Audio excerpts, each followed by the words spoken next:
Silakan absen dulu.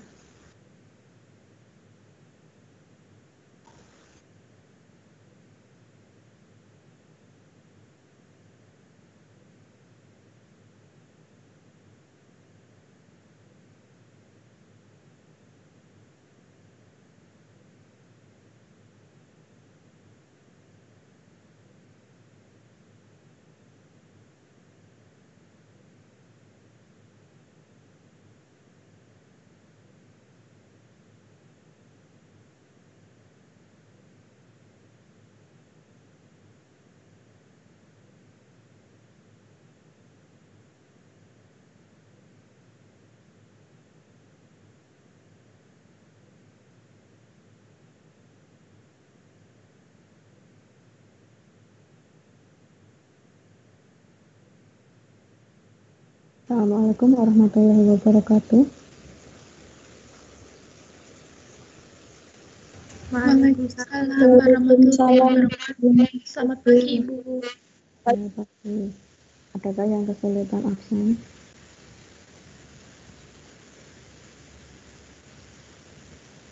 Kalau belum ada, meskipun baru 47 turun lagi, meskipun baru 46, saya mulai ya. PPT-nya sudah kelihatan belum? Sudah, Ibu. Oke, saya mulai aja. Pada minggu kali ini saya akan menerangkan mengenai fiksasi dan fiksatif sekaligus pewarnaan. Lumayan ya, ada 39 slide, jadi cukup banyak, sehingga saya akan agak cepatnya. Kalau nggak selesai ya nanti silahkan Anda pelajari sendiri ya. Kalau Anda masih tidak mengerti, bisa Anda tanyakan pada pertemuan selanjutnya. Oke, saya mulai aja.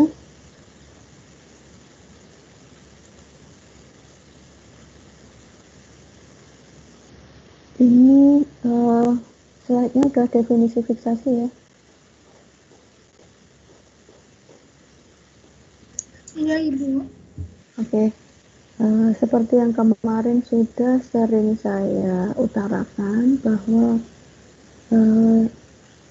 langkah pertama yang harus Anda lakukan pada saat mau melakukan preparasi itu artinya membuat preparat ya, dan mikroteknik tumbuhan ini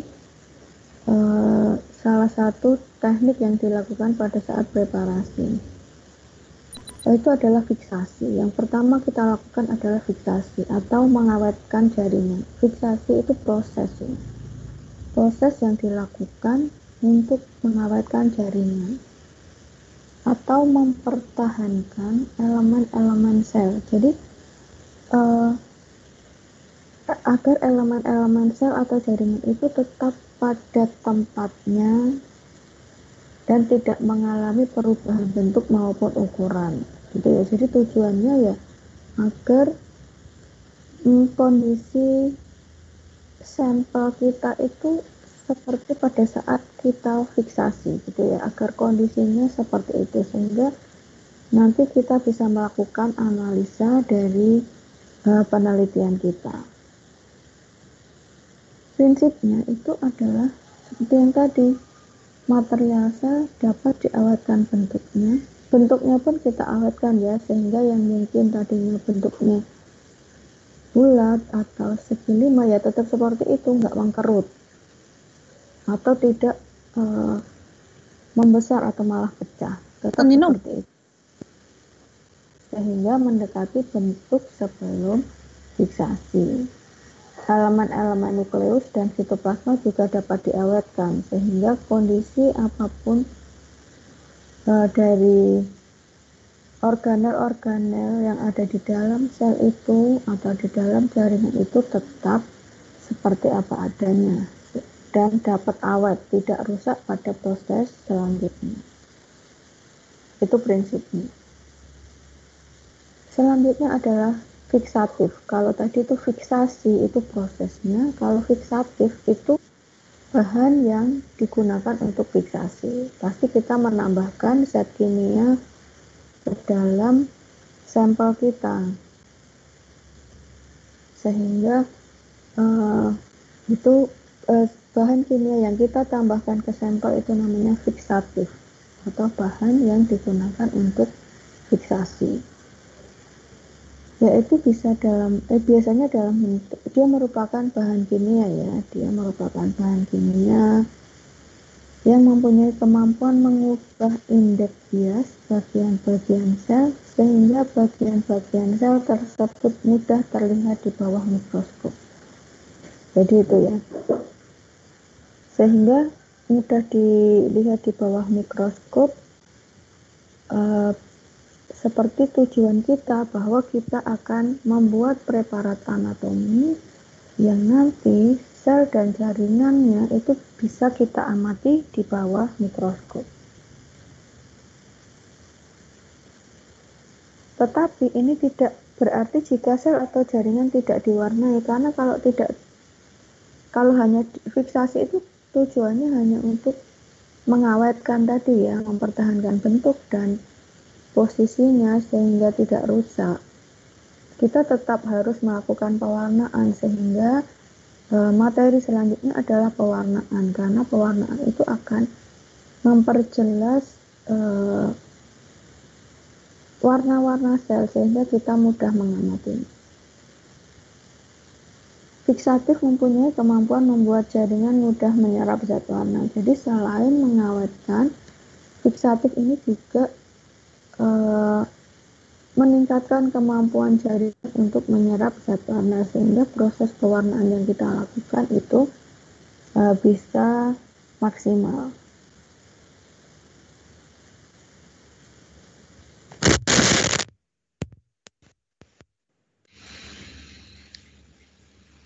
Kemudian mekanisme bagaimana sih kalau tadi kita sudah mengenal bahan kimia yang digunakan untuk fiksasi, kita sekarang bagaimana sih cara kerja fiksatif itu sehingga kok dia mematikan organel-organel yang ada di dalam sel atau mempertahankan bentuk. Karena fiksatif yang kita berikan itu dia akan menghentikan proses metabolisme dengan cepat, sehingga kondisi sel tetap seperti yang pada saat kita menuangkan bahan kimia ke sampel kita, karena metabolisme itu dihentikan dengan cepat. Kemudian selain menghentikan metabolisme juga mengawetkan, sehingga sampel kita tidak busuk ya, karena elemen sitologis dan histologis itu diawetkan oleh fiksatif kita. Selain itu mengawetkan bentuknya juga, sehingga tidak rusak. Sekaligus mengeraskan atau memberi konsistensi material yang lunak, biasanya secara koagulasi. Koagulasi itu pengendapan ya. Koagulasi dari protoplasma dan material-material yang dibentuk oleh protoplasma. Jadi koagulasi itu biasanya menggumpalkan, penggumpalan. Penggumpalan itu biasanya yang diserang secara langsung atau yang mengalami penggumpalan itu adalah protein. Sementara protein itu berada di organel-organel atau berada di sitoplasmanya. Itu ya. Jadi metabolismenya dihentikan, elemen sitologis dan histologisnya diawetkan, bentuknya pun diawetkan, dan dikeraskan ya, atau materialnya konsisten dengan cara koagulasi itu tadi, atau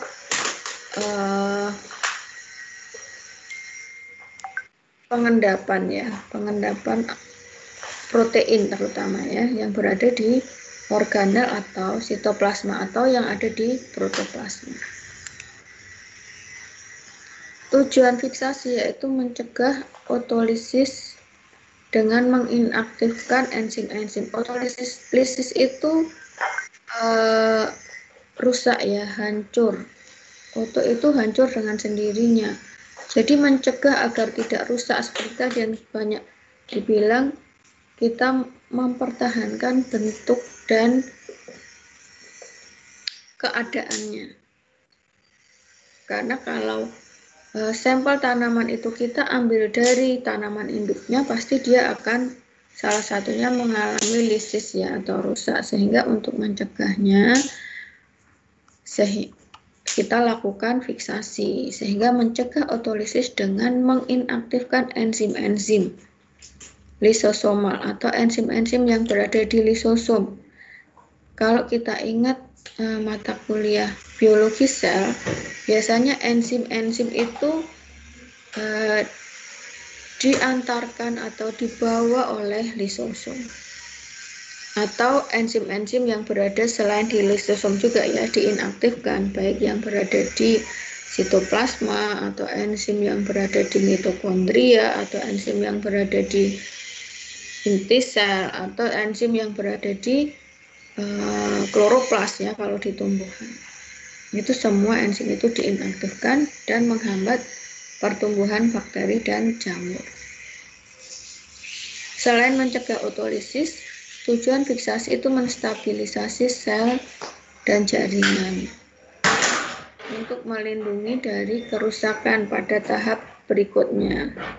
Karena fiksasi ini tahap paling awal, tahap selanjutnya masih panjang ya, sehingga fiksasi ini juga bisa menstabilkan sel dan jaringan agar seperti tadi ya, pengerasan tadi atau ini ya, mengeraskan material-material sel sehingga dia akan lebih stabil pada saat proses selanjutnya. Yang selanjutnya untuk mempertahankan mikroanatomi, yaitu yang seperti tadi saya bilang bahwa protein-protein itu yang diinaktifkan terlebih dahulu ya, sehingga tetap berada pada kondisi seperti yang kita inginkan. Secara umum, fiksatif ini mengakibatkan perubahan kimiawi sel atau jaringan. Seperti tadi yang sudah saya bilang ya, mengalami denaturasi protein. Pasti karena yang sering saya bilang bahwa komponen paling banyak di dalam sel itu adalah protein. Sehingga protein itulah yang akan menjadi target utama oleh fiksatif, yaitu mengalami denaturasi protein. Denaturasi protein melalui apa? Melalui koagulasi atau penggumpalan. Contohnya oleh etanol. Seperti yang kemarin saya sering bilang bahwa fiksatif yang paling mudah digunakan itu adalah alkohol atau etanol. 70% itu yang paling mudah kita dapat. Yang ideal mungkin 80% ya.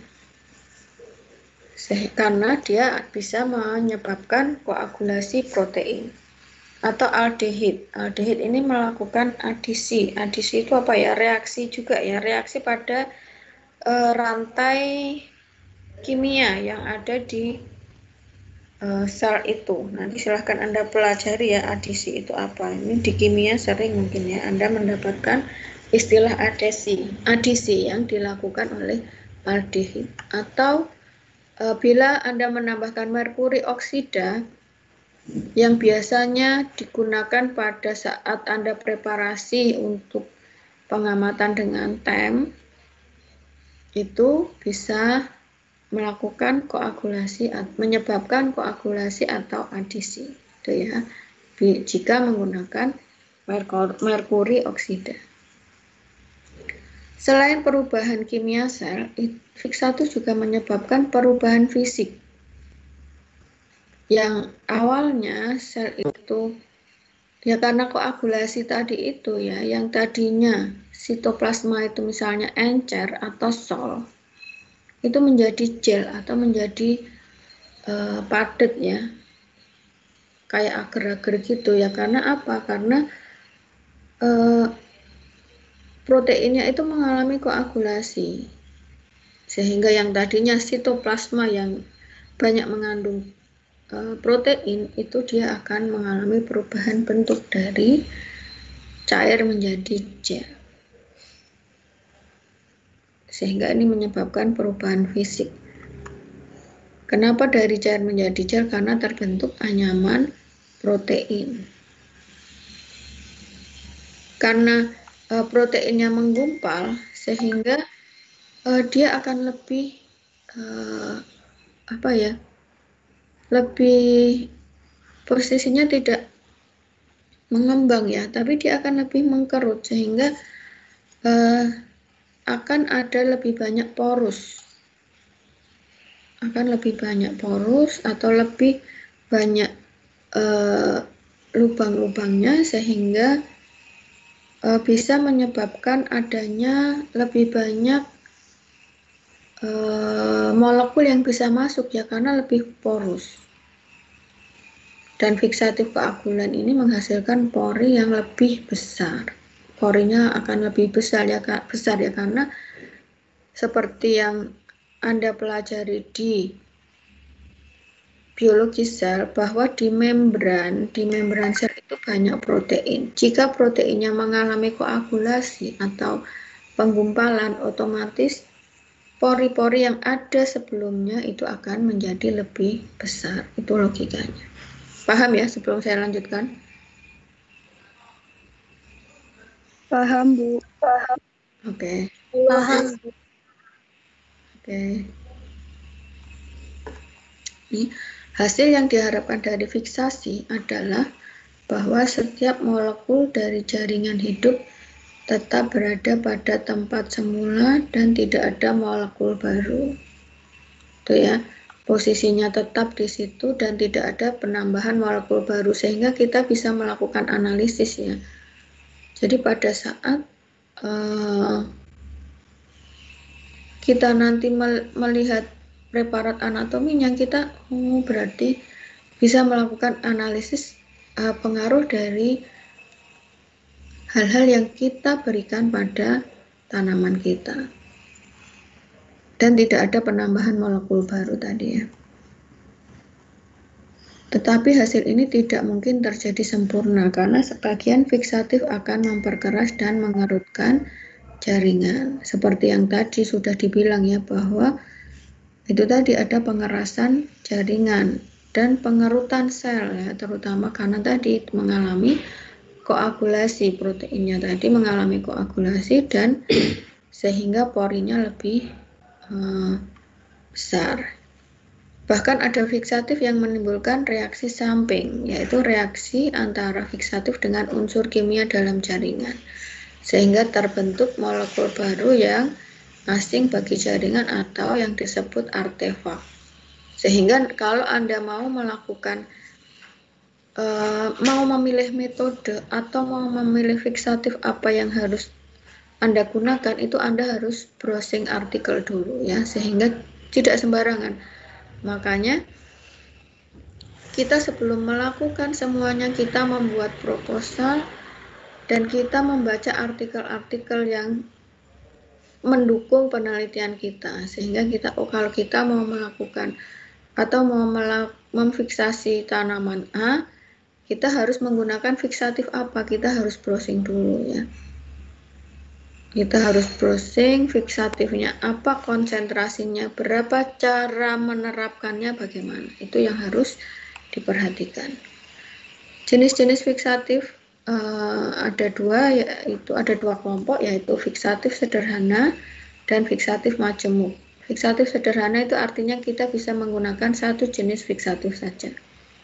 Tapi kalau fiksatif majemuk kita menggunakan lebih dari satu fiksatif. Contoh yang sederhana itu misalnya alkohol ya, yang sering saya bilang bahwa alkohol 70% itu yang paling mudah untuk diperoleh. Atau formalin atau formaldehid. Di mata kuliah lain mungkin di anatomi hewan ya, Anda sering menggunakan formalin ya. Karena formalin ini juga pengawet selain dia fiksatif. Atau asam astat, ini yang cukup bahaya ya. Misalnya asam astat pekat itu yang bahaya juga untuk Anda sehingga harus hati-hati. Asam pikrat, asam kromat, potasium dikromat, atau merkuri klorida. Merkuri ini benar-benar bahan yang harus Anda hati-hati jika menggunakannya, karena dia yang namanya merkuri dia pasti karsinogenik. Atau osmium tetroksidan, kalau Anda mau melakukan atau preparasi dengan menggunakan TEM, atau Anda nanti mengamati dengan menggunakan TEM, Anda biasanya menggunakan osmium tetroksida atau merkuri klorida, sehingga Anda harus hati-hati. Seperti yang saya sering bilang, meskipun hari ini, pada saat ini, atau pada saat Anda S1 Anda tidak menggunakan, tapi nanti jika Anda bekerja di instansi-instansi yang berhubungan dengan penelitian, pasti nanti Anda akan menghadapi hal-hal ini, sehingga Anda paling nggak tahu ya dasarnya yang harus dilakukan, atau salah satu fiksatif yang bisa Anda gunakan, atau kadmium klorida atau aseton. Aseton ini sering kita gunakan kalau kita mau mengamati klorofil ya. Nanti kalau Anda mendapatkan fisiologi tumbuhan atau jika sudah, biasanya Anda mengamati klorofil itu dengan melarutkan klorofilnya dengan aseton. Atau kloroform biasanya Anda gunakan juga ya kalau Anda mematikan lalat buah ya.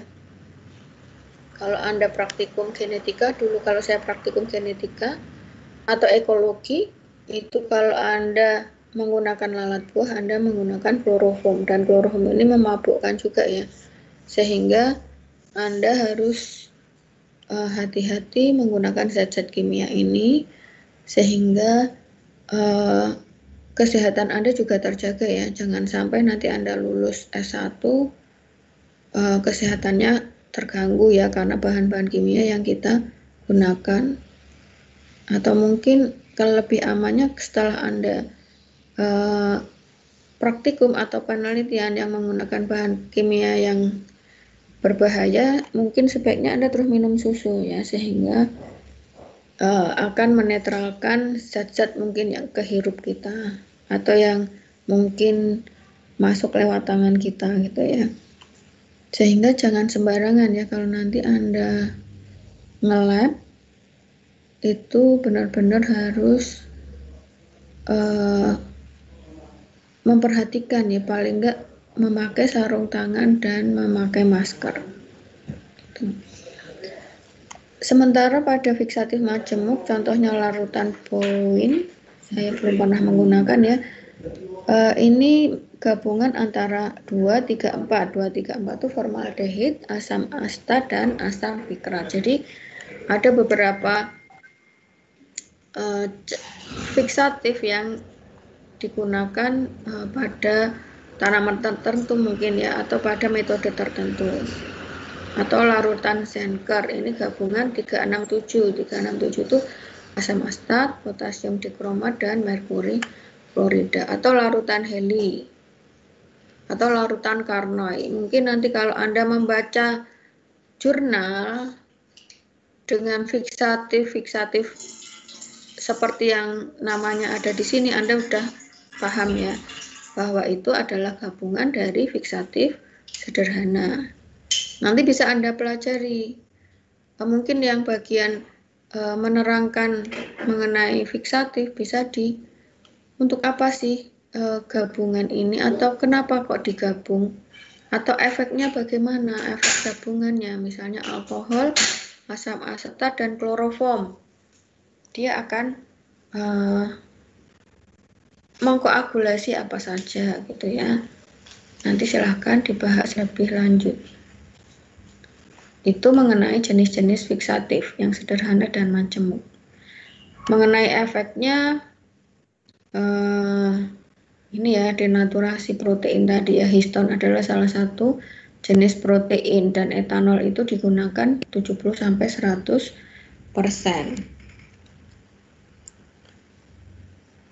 Kalau formaldehid 4-10%, asam astat 0,3-5%, asam pikrat jenuh. Begitu ada jenuh mungkin Anda harus perhatikan ya, dia bahaya nggak untuk kulit kita atau untuk saluran pernafasan kita. Asam astat jenuh itu sangat bahaya ya untuk kulit karena dia efeknya mungkin membakar kulit kita. Sebagian besar dia efeknya adalah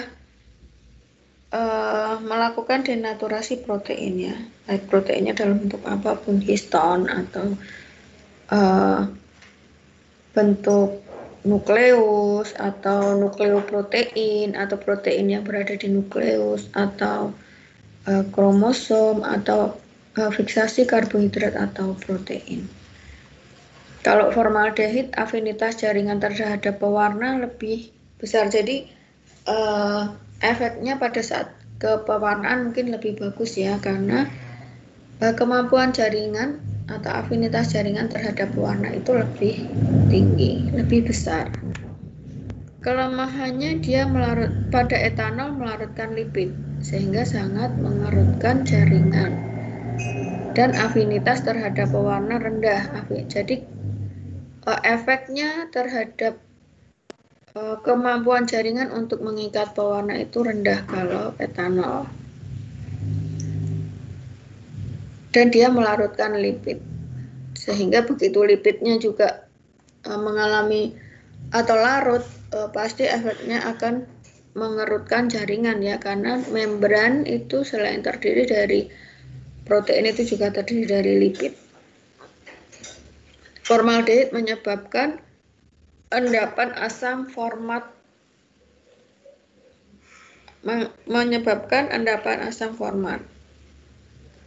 pada kromosom dan melarutkan lemak. Asam astat melarutkan histon. Jadi yang biasanya histon atau proteinnya mengalami koagulasi ini larut ya, malahan nggak hanya mengalami koagulasi. Begitu juga karbohidrat dan lemak. Histon itu biasanya berada di kromosom ya. Berarti kalau nanti Anda mau mengamati kromosom, pasti fiksatif yang digunakan bukan asam astat karena dia melarutkan histon. Karena kromosom itu terbentuk itu juga karena adanya pengaruh histon yang melilit DNA. Jadi DNA yang ada di nukleus itu dililit dalam histon. Pada asam pikrat sangat mengerutkan atau mengeraskan jaringan. Jadi itu kelemahan asam pikrat. Kalau dari daya penetrasi atau daya masuknya zat kimia itu ke dalam sel, itu untuk etanol cepat, untuk formaldehid sedang sampai cepat, untuk asam astat cepat, dan untuk asam pikrat lambat, sehingga makanya etanol itu sering digunakan ya, karena dia kemampuan untuk masuk ke jaringan cukup cepat. Dan perlakuan pasca fiksasi untuk etanol tidak ada. Kalau formaldehid dialirkan ya, sehingga efeknya tidak berkelanjutan ya. Kalau pada asam astat juga tidak ada. Kalau pada asam pikrat harus ditambah etanol 70%. Jadi ini mengenai kadar dari fiksatif yang digunakan, kelebihan, kelemahannya, dan daya penetrasinya. Ini gambaran mengenai mekanisme yang seperti tadi sudah saya jelaskan juga ya, bahwa salah satu fiksatif itu adalah etanol. Bagaimana etanol itu seperti tadi sudah saya jelaskan, dia akan mengkoagulasi protein yang sebagian besar ada di membran, sehingga ini yang akan mempengaruhi fluidity membran ya, yang tadinya membran itu lentur ya, sehingga kalau proteinnya mengalami koagulasi itu akan mempengaruhi fluidity dari membran tersebut. Dan dia akan juga mempengaruhi permeabilitas dari membran lisosom, karena kalau Anda ingat bahwa organel lisosom itu juga dilindungi oleh membran, sama seperti membran plasma. Sehingga dia akan, jika proteinnya mengalami koagulasi, pasti permeabilitasnya juga akan terganggu. Sehingga akan masuknya tadi ya, zat-zat yang tadinya tidak bisa masuk sembarangan. Jadi kalau mengalami koagulasi atau permeabilitasnya terganggu, sehingga akan meningkatkan zat-zat yang masuk, sehingga menyebabkan stres oksidatif, sehingga menyebabkan selnya mati. Nah, memang tujuan fiksatif itu adalah mematikan sel ya. Jadi ini etanol yang masuk akan mengganggu permeabilitas karena dia akan mengkoagulasikan protein, sehingga meningkatkan stres oksidatif pada sel dan menyebabkan sel itu mati. Ini lebih detailnya mekanisme pengaruh alkohol terhadap lipid sel. Jadi alkohol, ini alkohol yang hitam, jadi di kanan bawah itu ada alkohol ya, ini yang hitam ini adalah alkohol, yang bulat-bulat ini lipid, membran lipid, ini yang berada di membran. Ini adalah bagian yang water surface atau berada di luar sel, ini bagian yang berada di dalam sel. Artinya kalau di dalam sel berhubungan dengan sitoplasma. Alkohol atau gumpalan hitam akan menggeser molekul lipid dari tempatnya. Lipid ini yang ini ya. Dia akan menggeser molekul lipid dari tempatnya dan memecah susunannya yang teratur. Itu ya. Jadi selain proteinnya itu menggumpal, lipidnya juga terganggu. Dia akan menggeser molekul lipid dari tempatnya dan memecah susunannya yang teratur. Ini membuat membran lebih cair. Lebih cair ya, seperti mengganti mentega dingin ke bentuk yang lebih cair seperti margarin, gitu ya. Kalau tadi proteinnya menggumpal, ternyata lipidnya dia menjadi lebih cair. Membrannya ini lebih cair, seperti mengganti membran dingin, seperti mengganti mentega dingin ke bentuk yang lebih cair seperti margarin. Jadi membayangkan kayak mentega itu ya, yang dingin menjadi lebih cair pada saat dipanaskan. Ini jadi seperti itu. Yang lipidnya tadinya melindungi sel dengan susunan yang teratur, ternyata karena ada alkohol dia menjadi terganggu tempatnya. Lah seperti itu menyebabkan membran lebih cair.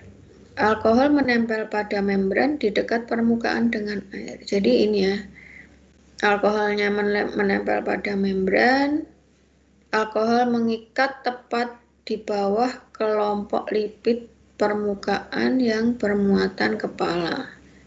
Jadi dia menempel tepat di bagian kepala ini ya, kepala lipid, menggantikan sebagian air yang biasanya ada di daerah ini. Sehingga mengganggu bentuk lipid, mengubah bentuk protein, dan mengubah fungsi protein. Jadi itu ya.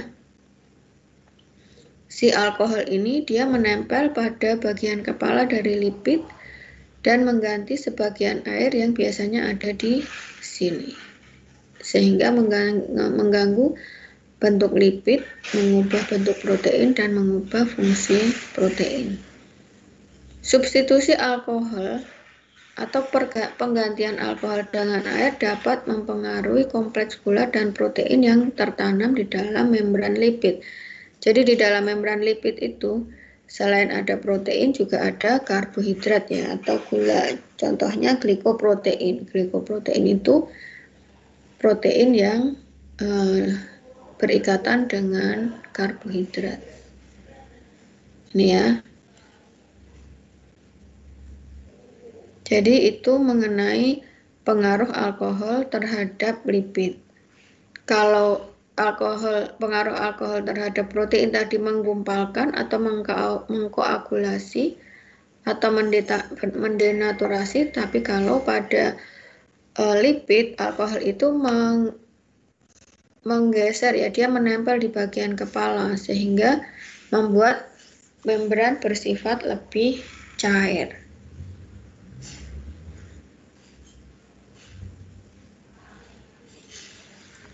Faktor-faktor yang mempengaruhi kerja suatu fiksatif adalah pH.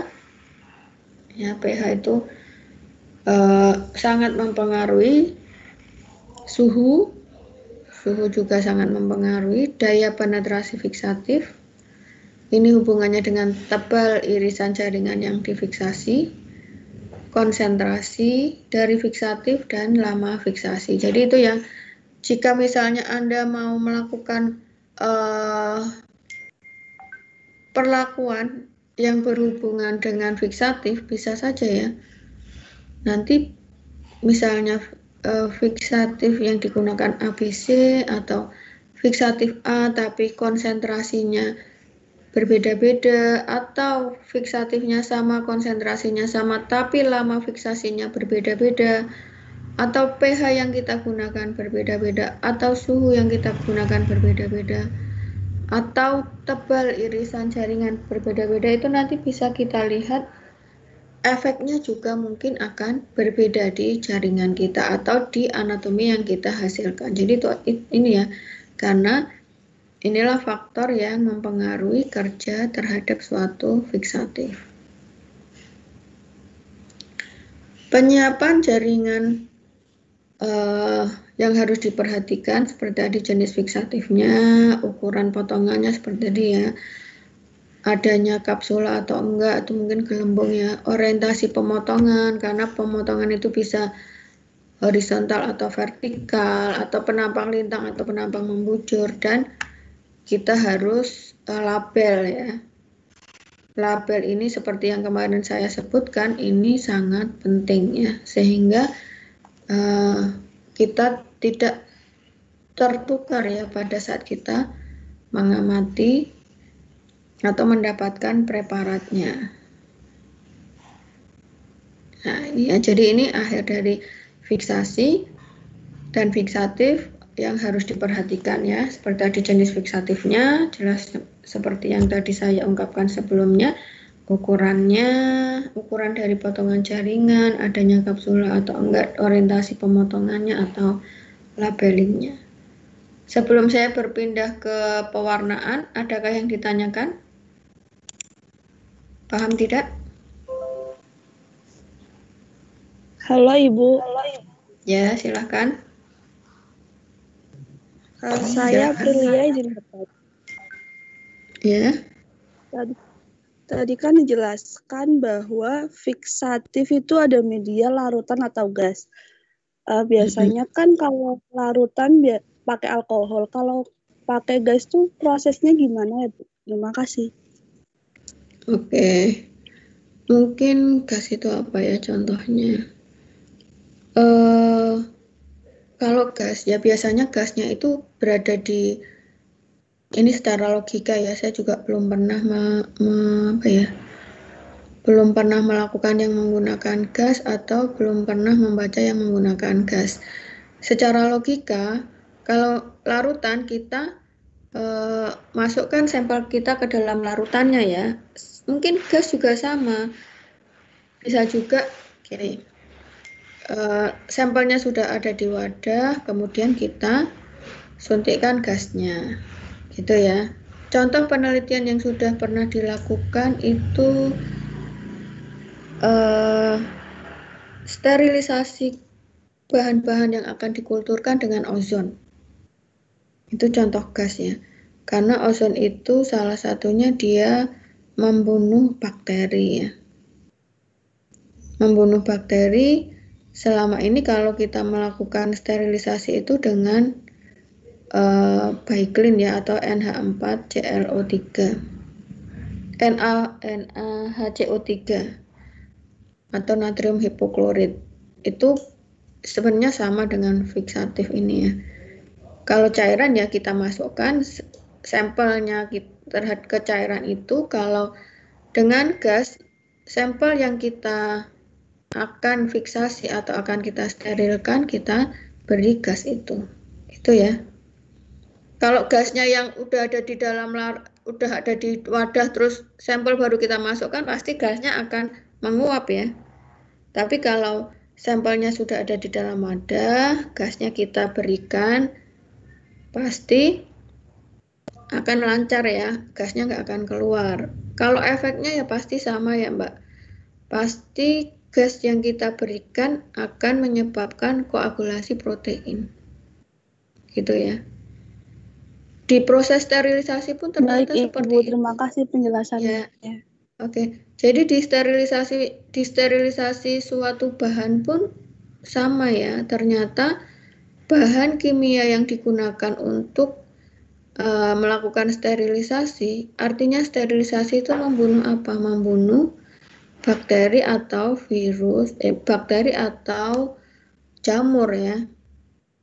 Dan karena komposisi bahan yang paling banyak berada di sel itu adalah protein, itulah yang akan banyak diserang pertama ya.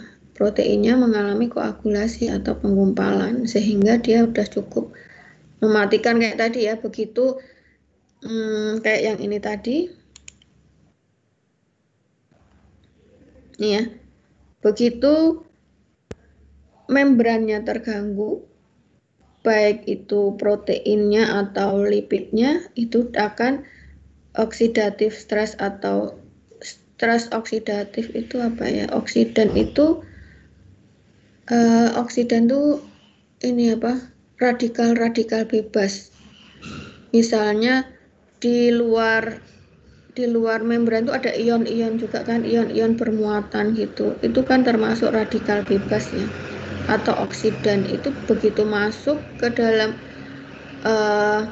sel dia akan menyebabkan terganggunya metabolisme sel gitu, sehingga sel akan menjadi mati gitu ya. Sehingga kalau seperti kita sering menggunakan antioksidan ya, kita makan buah atau kita makan sayur, karena antioksidan itu banyak ada di klorofil atau di karotenoid itu ya, atau di vitamin C, itu dia berfungsi sebagai antioksidan itu untuk menghilangkan efek-efek dari oksidan tadi ya.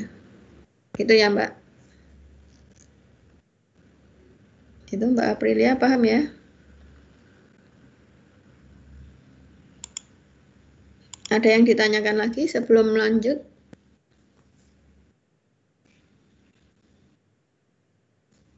Kalau tidak ada, aduh waktunya cepat berlalu ya, tinggal 7 menit, udah 10, 14, 6 menit malahan. Saya lanjutkan dengan pewarnaan. Ya, pewarnaan itu pasti yang memberi warna ya, namanya juga pewarnaan. Ini aduh ada banyak slide di sini. Memberi warna. Memberi warna itu bisa memberi warna pada intinya atau memberi warna pada bagian-bagian yang lain, bisa selulosanya, bisa dinding selnya yang kita beri warna. Merupakan suatu tahapan untuk memberikan, ini agak cepat ya, warna pada irisan preparat. Hasil irisan atau slide yang masih mengandung parafin harus direndam dalam silol. Jadi seperti yang kemarin saya terangkan, ada tahap infiltrasi parafin ya.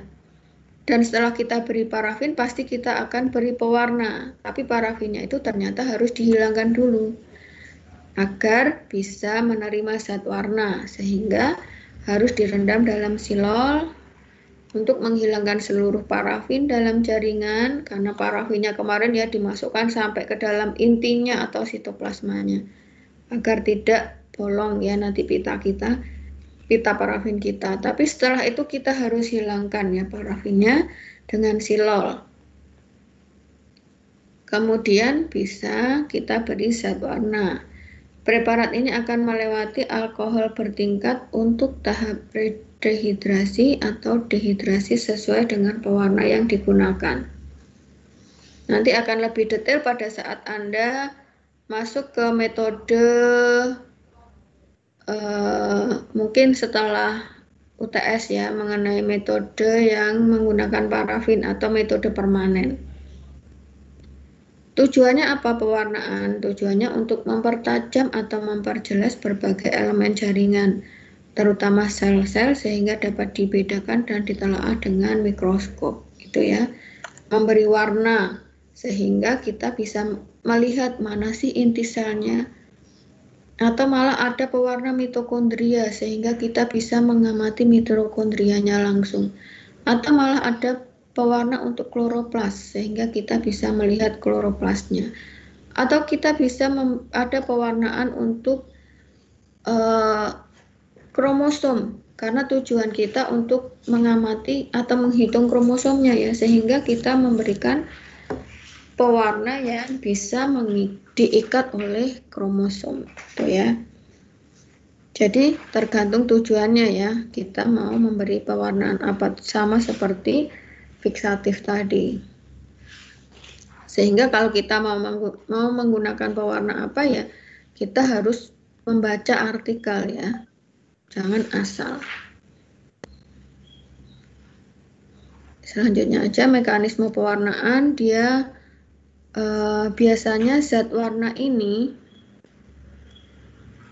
ya, proses timbulnya warna pada jaringan itu terjadi karena adanya ikatan molekul antara zat warna dengan jaringan tertentu, gitu ya. Jadi zat warnanya akan berikatan dengan jaringan tertentu karena zat warna itu spesifik ya, seperti tadi yang saya ungkapkan, kita mau mengamati apa, kita akan menggunakan zat warna apa.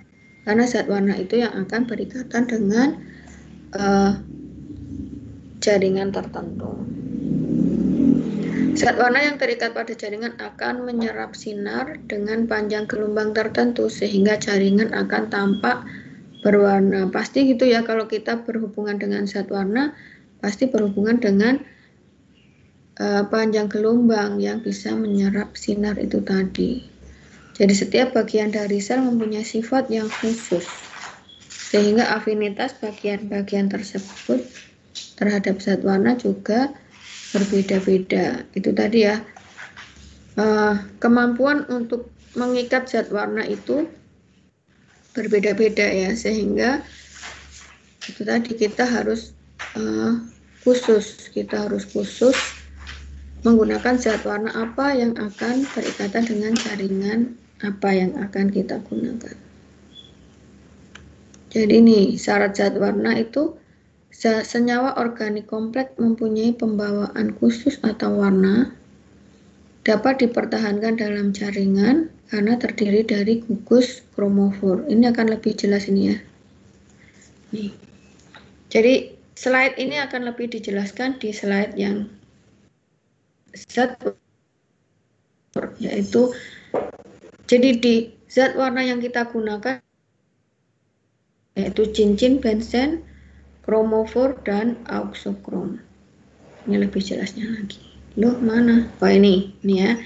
Jadi ini zat warna terdiri dari 3 unsur, yaitu cincin benzen. Ini yang disebut cincin benzen. Kelihatan ya slide-nya sampai ke cincin benzen?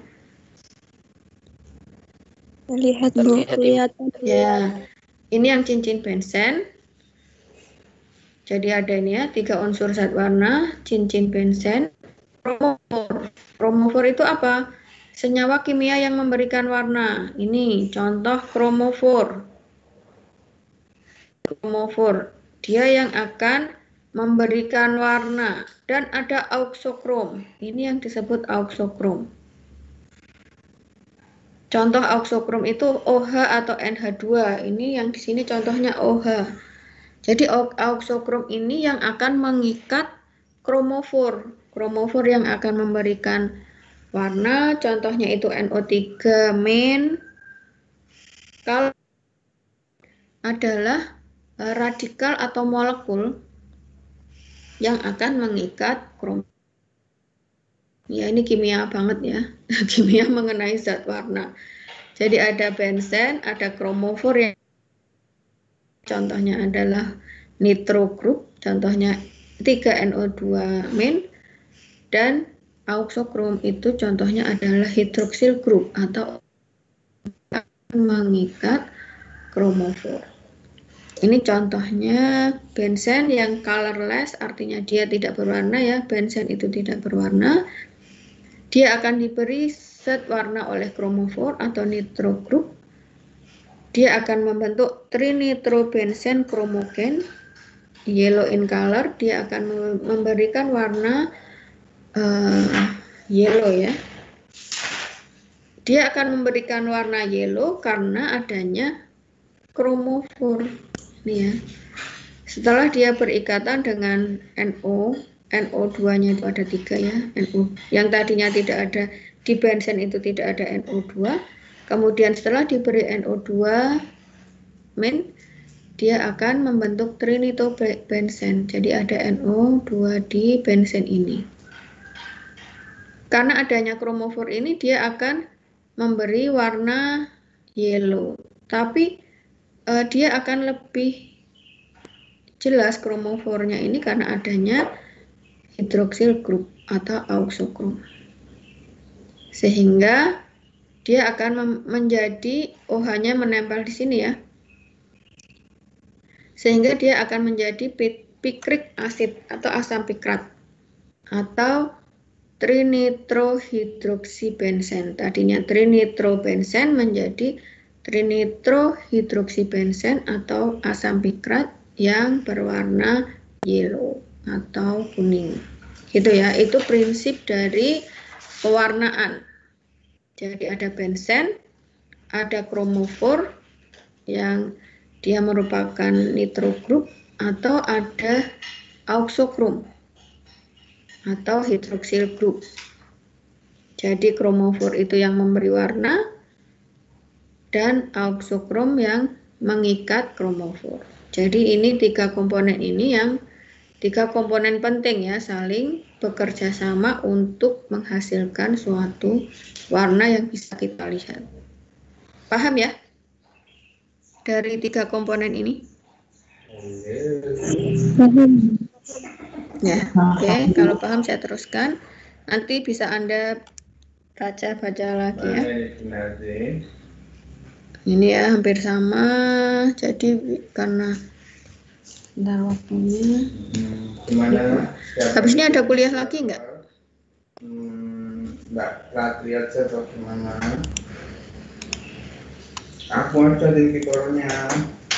Mbak April ada kuliah lagi nggak habis ini? Praktikum Jam berapa? Jam berapa Mbak Imawarti praktikumnya? jam 1. Hah? Jam berapa? Jam 1.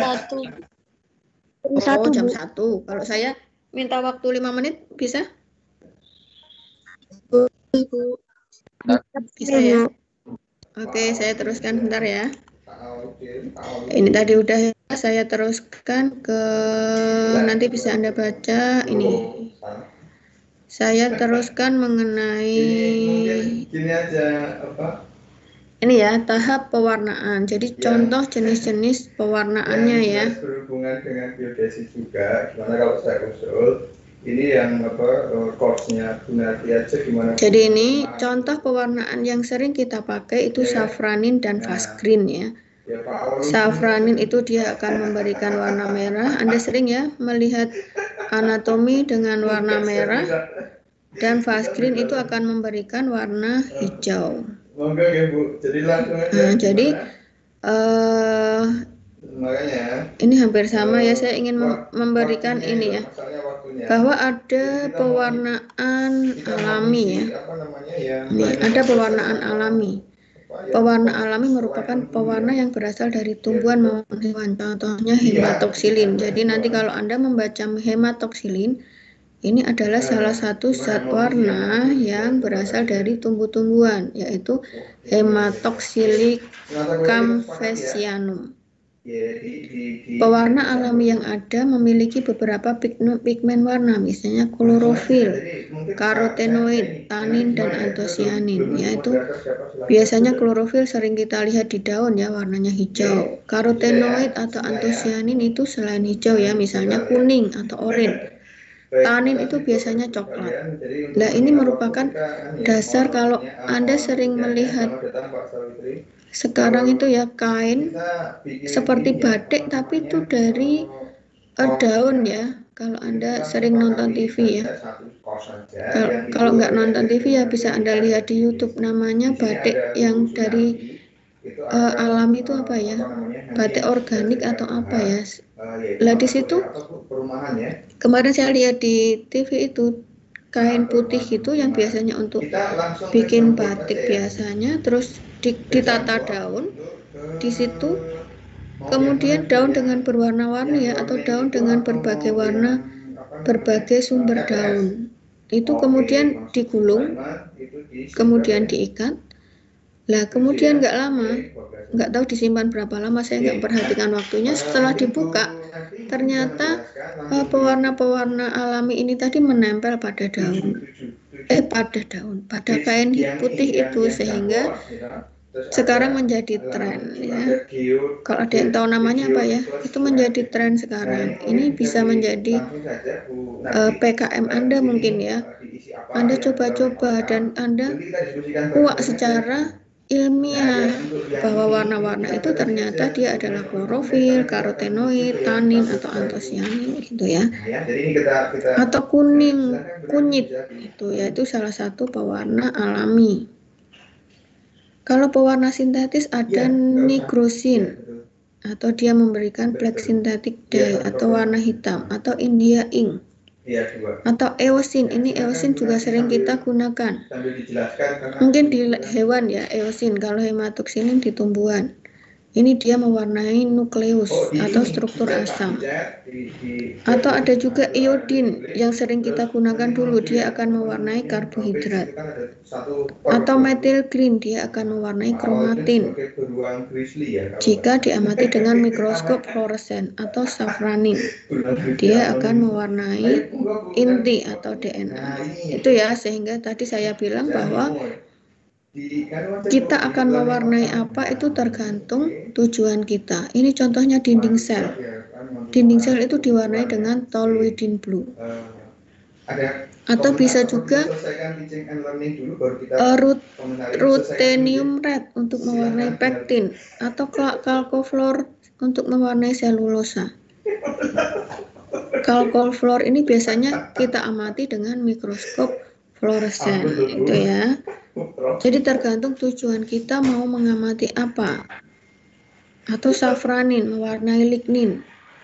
Itu ya. Jadi tergantung kita mau mengamati apa, sehingga jenis pewarna apa yang kita amati. Atau kita mau lihat viabilitas sel, artinya sel yang kita miliki itu hidup atau enggak. Kita beri FDA atau fluoresen diasetat. Tapi begitu ada nama fluoresen atau fluor, artinya kita harus mengamati dengan mikroskop apa? Yang berpendar. Mikroskop apa? Ada yang paham?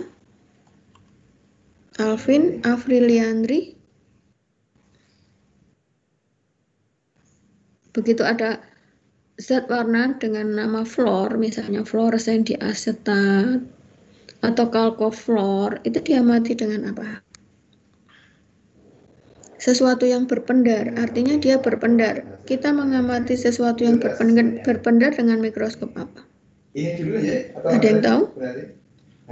Kemarin saya menjelaskan mengenai berbagai macam mikroskop. Oh, belum sampai mikroskop itu ya. Anissa, tahu nggak? Anissa Aura Rahmawati? Tahu nggak? Atau mikrofonnya error? Atau nggak ada di depan laptop? Atau ke kamar mandi? Oh, itu nanti RPS-nya kita ke atau ini dulu kita ke RPS, mungkin nanti sudah kita perbaiki. Alvin nggak ada, Anissa nggak ada, Ana ada nggak? Ana. Halaman berapa? Tapi intinya kan ya sudah dipahami ya, mampu menganalisis kebutuhan. Nggak ada juga Ana. Aisyah. Aktivitinya. Oh, Ana ada. Ana belum masih mute. Nah, Ana. Iya Bu, ada Jadi learning outcome-nya nanti mahasiswa dapat mampu menganalisis C4 Bentar, agak kebutuhan nggak dengar perumahan dan Ana, sebentar kebutuhan iki beragam untuk SNI. ini. Itu learning outcome-nya nanti mahasiswa. Nah, setelah Ana ngomong nanti kita akhiri. Ana, kebutuhan mikroskop elektron bukan nah, kemudian di learning-nya mikroskop apa? elektron. Bukan ya. Jadi mikroskop elektron itu untuk mengamati bagian dalam sel dengan detail ya. Artinya pewarnaannya tidak, dia hanya terlihat hitam putih ya kalau mikroskop elektron. Sehingga mungkin pewarnanya beda. Kalau mikroskop yang ada fluornya, misalnya fluores tadi ya, ini ya fluoresen diamati dengan mikroskop fluoresen, ya, paham ya, Ana? Baik Bu. Ya pasti nanti yang menerangkan tentang zat warna mungkin lebih bisa ditampilkan gambarnya juga ya. Saya akan menampilkan gambar kok. Tidak sempat itu dia akan lebih tampak itu ya. Seperti itu saja nanti bisa Anda baca mengenai pewarna ini, nanti akan saya share ke April. Ada yang ditanyakan sebelum saya tutup? Ending ya. Nah, sudah paham semua? Maurits Nicholas paham? Itu kan goalsnya. Nah, sekarang kita fokus ke per minggunya ya, salah satu minggunya ya. Salah satu minggunya kira-kira mau minggu keberapa Bu? Ya, Ikrimah paham? Paham Bu. Oke. Emilia Yosepin? Paham Saya belum cek. Oke, ini kok ada beberapa yang belum absen ya. Adakah yang kesulitan absen?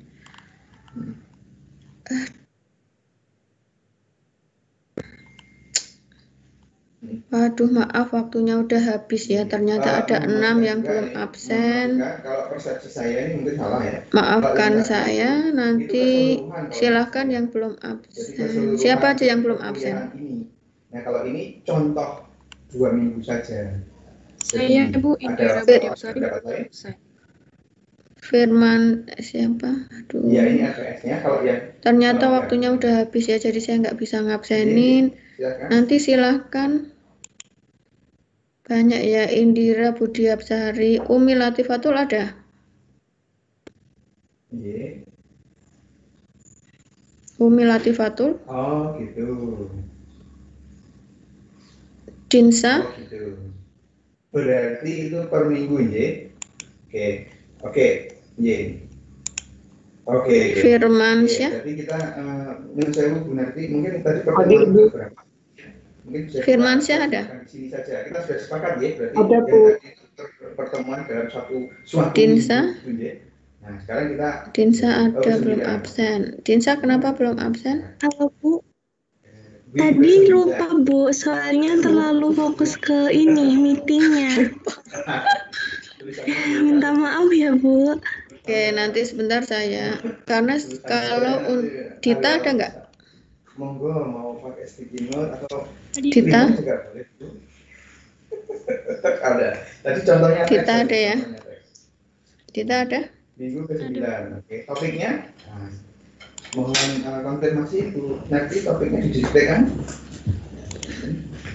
Fauzan Naufal ada nggak?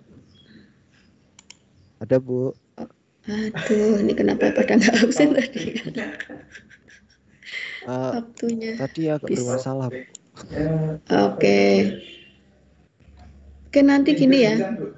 Coba siapa Dinsa ya? Dinsa nanti tanya Mas Sugi kalau hadir tapi belum bisa absen itu harusnya bagaimana? Karena ya Dinsa nanti tanya ya. Nanti gini, Anda disuruh menulis format tertentu, nanti saya laporkan ke Mas Sugi. Itu tapi nanti Anda yang nulis formatnya itu ya. Nanti terus WA ke saya, nanti saya WA-kan ke Mas Sugi. Baik Bu, terima kasih Gitu ya. Bu Nindya. Ya, untuk tadi beberapa mahasiswa yang saya sebutkan namanya tadi belum absen, sehingga Anda bikin format itu, kemudian nanti diberikan ke saya, nanti baru saya berikan ke Mas Uki.